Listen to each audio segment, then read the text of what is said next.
All right, welcome back to the Content Marketing Playbook. I'm your host, Josh Culler with Culler Media.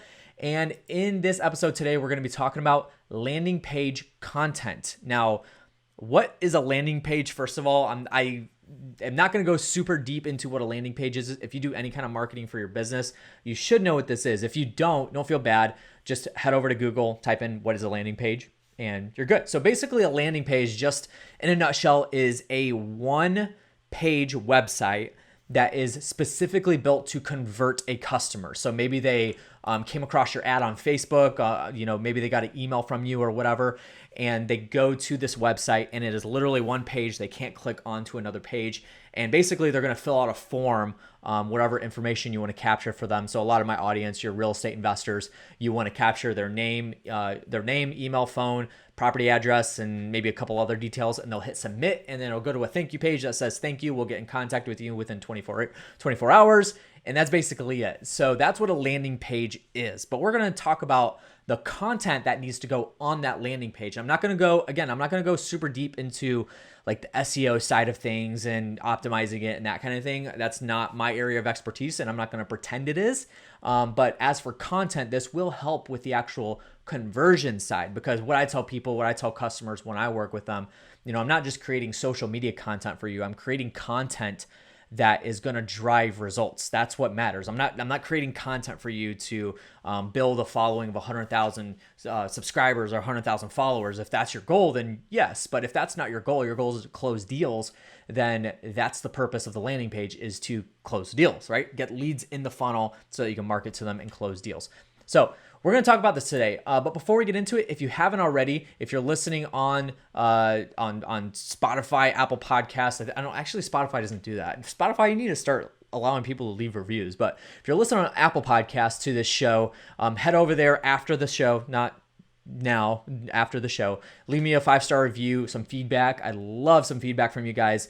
And if you have any specific topics, if you have any specific questions about content marketing or this topic specifically, then leave that there, or you can email me, josh@cullermedia, Culler spelled Culler, josh@cullermedia.com, and email me if you have any questions or want to give some feedback. I'd love for you to do that. So let's talk about the topic for today, landing page content. So I'm going to kind of lay some groundwork. You guys know how I do this.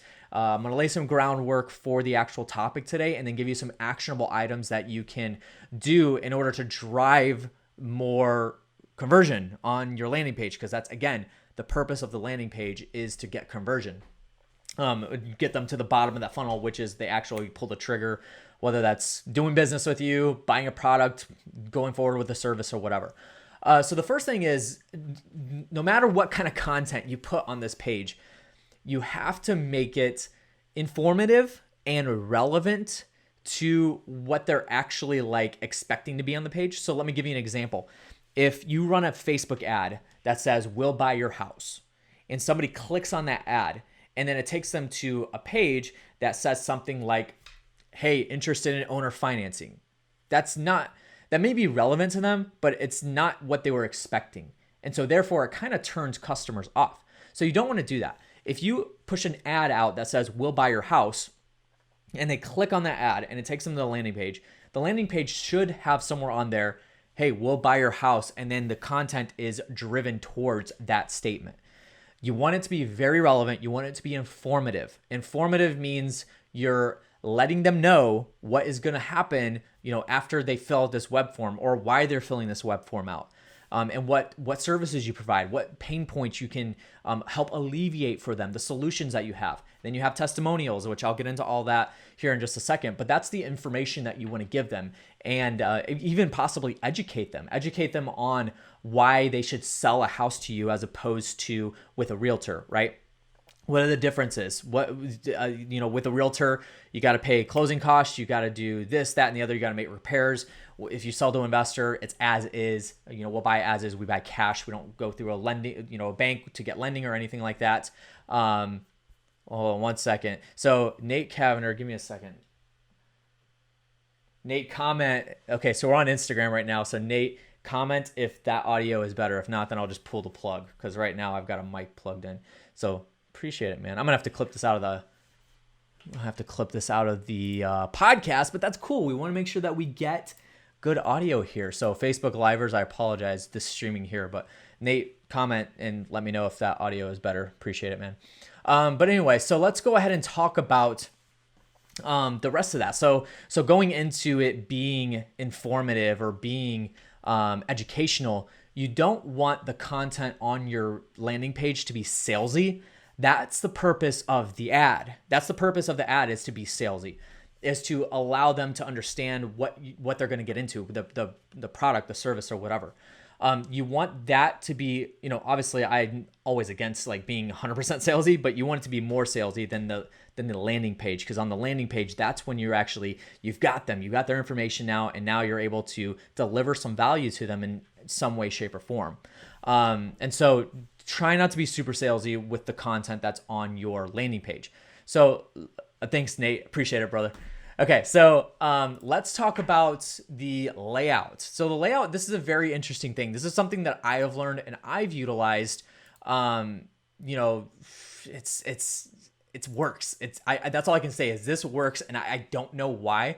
I don't know the science behind this. I know that a lot of people kind of preach this, and it works. So this is called the inverted pyramid. So this is the layout of your landing page. This is what your landing page should essentially look like with the content. And I'm going to kind of give you an illustration so that you can understand it a little bit better. And if you're listening on the podcast right now, just try to picture this with me. So the first thing is, picture a pyramid, or if you want to be more simple, a triangle, and you're going to flip that upside down so that the point, it's literally a funnel, so that the point is facing down, the broad side is facing up. Now, the idea of this is to put the wider content at the top and then funnel that down to where you want them to go. So the three essential keys, the three essential points in this inverted pyramid is, number one is to grab their attention. Now, typically this is going to be a video, a very catchy and bold title, or it can be both, right? So this is going to be the very top. So you could picture you have a video. That's the first thing that they see on the landing page, and make sure you have a good thumbnail that says, because here's what you could do. Here's a little tip that I don't really have down here.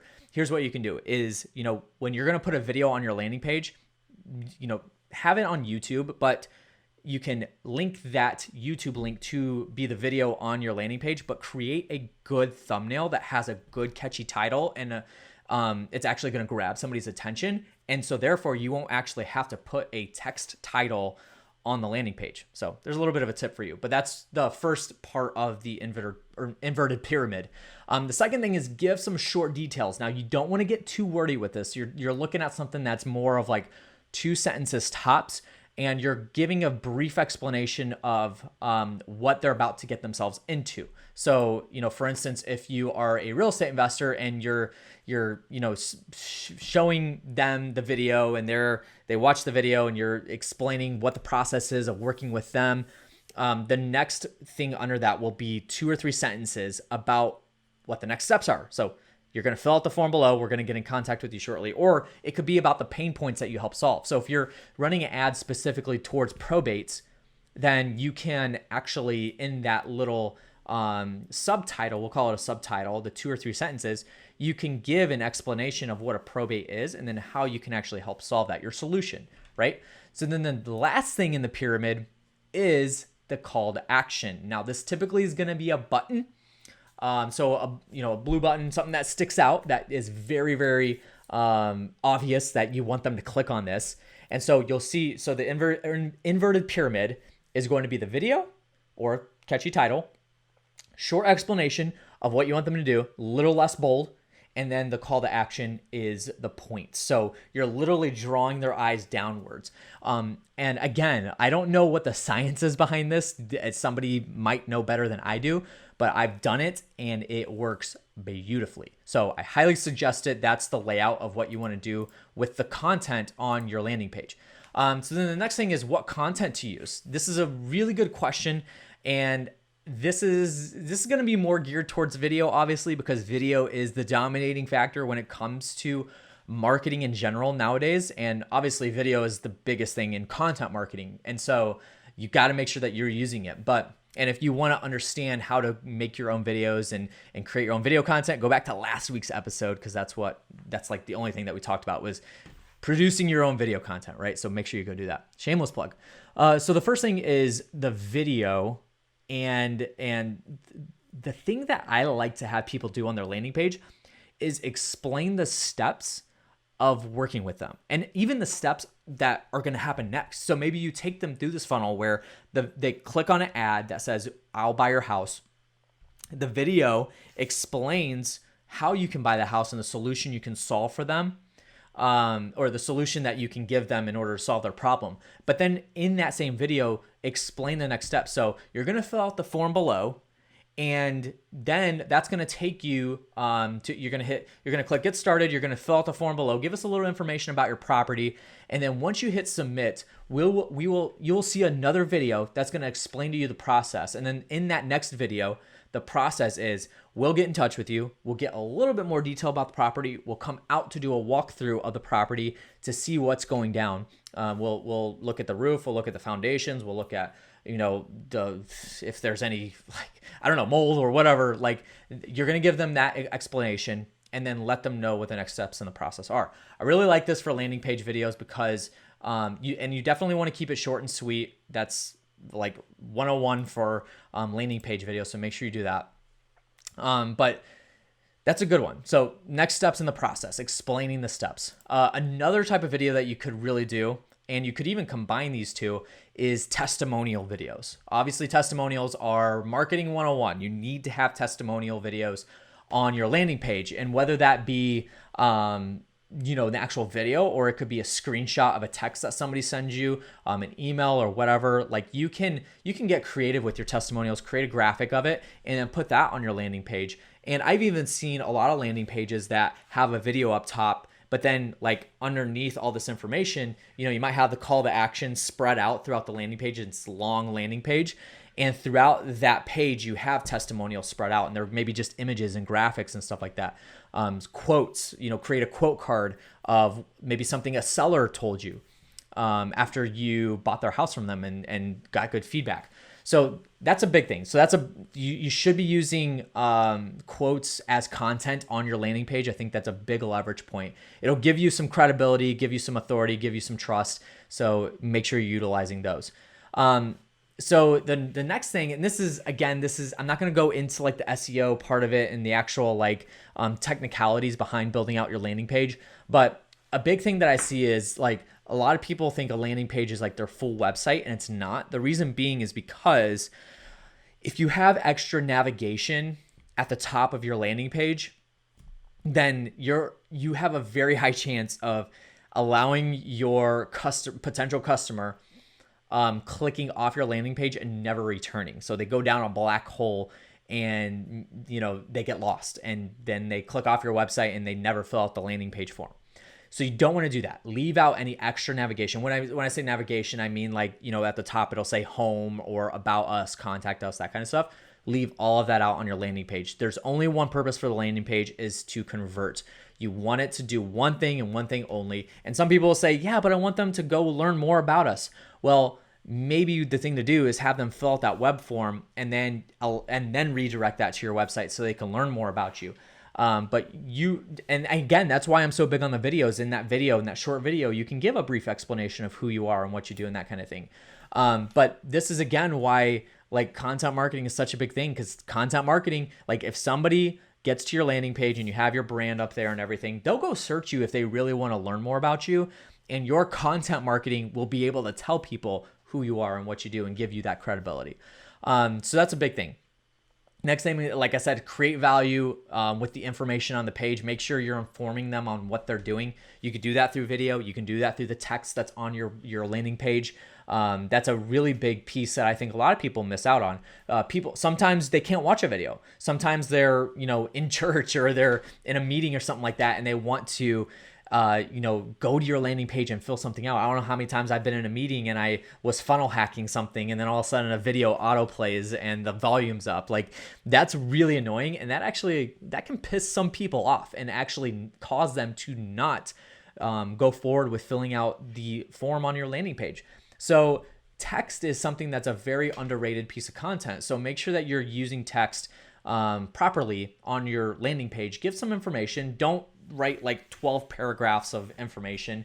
You don't want to transcribe anything, and that might be a good idea, but I'll let somebody else handle that. But that's a big thing. And make sure that you have text on your page that directs people and guides them through the landing page as well. You could use keywords, key phrases, but don't overload the page with them.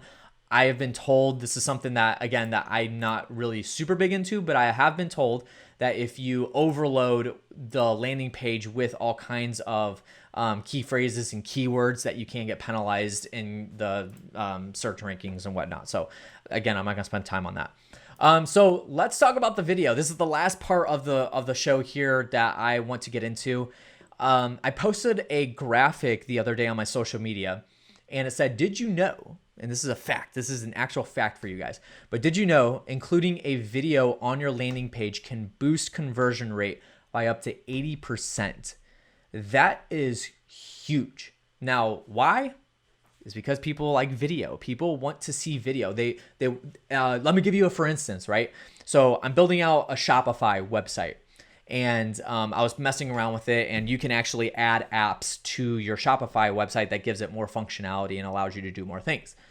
And as I'm going through these apps and searching for the ones that I need, I click on a specific app to add to my my Shopify website. And the ones that had videos, like a 1 to 2 minute video explaining what the app can do, those are the ones I actually downloaded. I didn't think about this consciously. It's just something that actually happened, and I just thought about it right now. But that's a good example. People want to see a very short video about what they're getting themselves into, because people are very apprehensive about giving their information away nowadays because of that whole Cambridge Analytica and all that kind of stuff. So let them know what you're actually going to do, and you can do that through video. But conversion rates are the things that you want to go up, and if you add a video to your landing page, you can actually boost your conversion rate by up to 80%. And I've seen this happen, guys. This isn't something that I'm just telling you and I saw on the internet. Like this actually does work. So a couple of really quick tips about your video to add to your landing page. Number one, keep it short. You want to keep it, I would say, under 90 seconds if possible. Do your very best to go through as much content as you can in under 90 seconds. 60 seconds would be very ideal, because when somebody clicks on it and they see a 10-minute video, they're going to click off that landing page super quick. So keep it short. The next thing is keep it informative, educational, or entertaining. So one of those three, or all three of them, or two of them. There's three types of content that somebody can create: informational, educational, and entertaining. And so if you are able to hit all three of those, then you're going to capture people's attention very well. But in your landing page video, get right to the point. Don't even do an introduction like, hey, I'm Josh Culler, and I've been in the real estate investing business for 7 years, and I've worked with these clients. Like, no, you don't want to do that. You want to keep it very, very specific and to the point. Get to the point that you want them to understand and learn about. So keep it that way. And then make it specifically relevant to the landing page. So you could even say, there's some videos that I've created with an active investor where we shot the video specifically for their landing page, and they'll literally open it up saying, hey, welcome to the landing page, and thank you for filling out this form. We want to let you know that we keep your information very safe, and we're using it for a very specific reason, and here's the reason. Well, we want to work with you, and we can buy your house as is, blah, blah, blah, blah, blah. So make it relevant to the landing page. That's the point that you want to hit here. Make it relevant to the purpose, to the pain point that you're going to be solving for them, and the solution. So that is, in a nutshell, the content that you should be putting on your landing page and building your landing page out with. So that's it. But that is all I have for you guys. And if you're live on Facebook, live on Instagram, leave some comments if you want to. I'd be happy to engage with those. But anyway, so I really appreciate you guys jumping on and listening today. If you're on the podcast, then make sure you subscribe. If you haven't already, go back and listen to some episodes. Like I said, last week's episode, we were talking about how to actually create your own video content and the steps of where to start with that. So that's a really good episode for you to listen to. And this podcast is specifically for those who want to create their own content marketing, but don't really know how to do it and want some actionable items on how to do that. Thank you for listening to the Content Marketing Playbook, and I will catch you guys on the next episode. See you later.